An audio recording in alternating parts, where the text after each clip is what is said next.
Bonjour à tous, c'est Maxime de Willy Table Investissement. Aujourd'hui, on va s'intéresser à une action américaine. C'est Procter Gamble, une action de croissance, dite de croissance, donc une action qui, selon tout le monde, est une action de bonne paire de famille qui ne peut pas descendre, qui croît perpétuellement. Avant de commencer cette vidéo, je tiens à vous dire que je ne suis pas conseiller financier. Cette vidéo n'a pas pour but de vous placer un conseil financier. Je suis simplement analyste par passion. Donc si vous aimez les chiffres, si vous aimez les compagnies, vous êtes tombé sur la bonne vidéo. Donc c'est parti. On va regarder tout de suite Procter Gamble, voilà.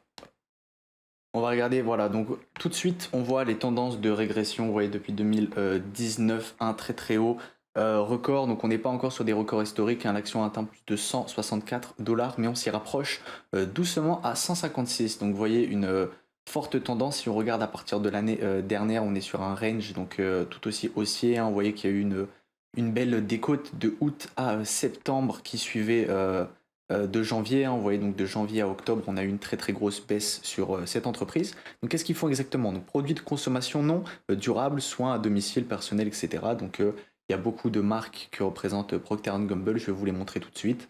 Si on s'y réfère en marques connues, donc on a Oral-B, Wix, Ariel, Always, Tampax, Febreze, Gillette, Head & Shoulders, Pampers et Tide qui est actuellement le dernier, le petit bébé de Procter Gamble. On va regarder tout de suite les finances. Donc qu'est-ce qu'on a? On a une vue d'ensemble avec une capitalisation boursière à 368 milliards, un rendement du dividende à 2,41 et un ratio prix gain à 25. Donc pour une entreprise avec un price power comme ça, c'est un ratio prix gain qui est à peu près normal, hein. Si vous regardez, voilà, la moyenne est à peu près à ce niveau. Vous voyez qu'à un moment, elle a été surévaluée parce que sûrement qu'elle devait faire un petit peu moins d'argent. Ce n'est pas du tout ce qui nous intéresse. Donc on va regarder tout de suite les déclarations. Donc on voit le dernier bilan qui est affiché avec un total des actifs qui augmente, un revenu total pareil qui augmente. Vous voyez une croissance de 5,32. C'est ce qu'on a pu voir ici. Donc je vais vous montrer les derniers chiffres. Donc on a un earning par share qui passe de 1,37 à de 1,32, donc un revenu de 20,55 contre 19,98, donc un up de 5%. Voilà, des net sales qui montent à 5%. Pour l'année 2023, ils pensent que le revenu devrait monter de 3 à 4% et à peu près les analystes pensent à 4,5%. La compagnie par contre pense à un earning par share qui pourrait monter de 6 à 9%, donc un BP par action, et les analystes pensent à un 8,8%. Donc tout le monde s'entrelèche ensemble, tout le monde est d'accord. On voit un bénéfice avant impôt de 400 millions. On voit que depuis 2 ans, donc Procter Gamble augmente le prix de leurs produits, donc augmente les marges, ce qui leur a fait monter. Vous voyez un volume qui a seulement un volume qui a baissé de 1% durant ce Q4. Et pourtant, vous voyez donc une augmentation du chiffre d'affaires de 5%. Si on regarde, voilà, la marge nette, donc vous voyez qu'elle tient des marges à peu près à... là, on est sur du 16%, donc la marge nette qui a diminué, vous voyez, sur ce dernier quarter, mais qui avait augmenté. Donc sur une marge d'à peu près, je dirais, voilà, vous voyez, un 17% en moyenne. Donc c'est vraiment pas mal pour une entreprise croissamment avec un revenu qui continue de monter, pourtant des marges qui baissent ou stagnent. Donc c'est donc une très très bonne nouvelle pour Procter Gamble.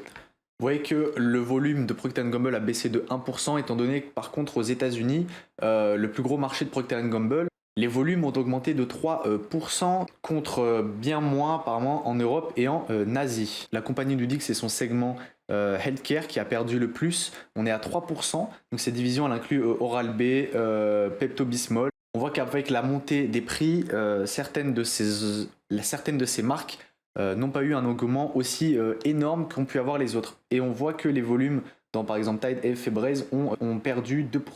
En conclusion, Procter Gamble a toujours des chiffres hauts et donc est toujours considéré comme une action de croissance et donc un dividend king si je ne me trompe pas. C'est-à-dire que l'entreprise arrive à générer des marges assez honnêtes, des marges nettes à plus de 20%, générer un cash flow toujours positif et toujours croissant. L'entreprise ne voit rien de nouveau sous le soleil et donc peut se permettre de verser du dividende et peut se permettre de verser du dividende et de racheter partiellement ses actions. Ce qui nous permet d'avoir seulement un rendement assez faible. Vous voyez que ils estiment à peu près un rendement sur le capital de 4% par an. C'est assez peu étant donné le genre de PER que vous achetez pour ce genre d'entreprise qui ne monte pas ou qui ne baisse pas. C'est-à-dire que l'entreprise croît de manière organique d'à peu près 4 à 5%. Donc si vous espérez avoir un gros gain sur Procter Gamble, ce ne sera pas le cas. Par contre, si vous voulez la détenir en fond de portefeuille, la détenir ad vitam aeternam, ce serait peut-être une bonne idée. C'était Maxime, j'espère que vous avez apprécié cette vidéo. Si vous l'avez appréciée, n'hésitez pas à mettre un like et à vous abonner. Et moi, je vous dis à bientôt.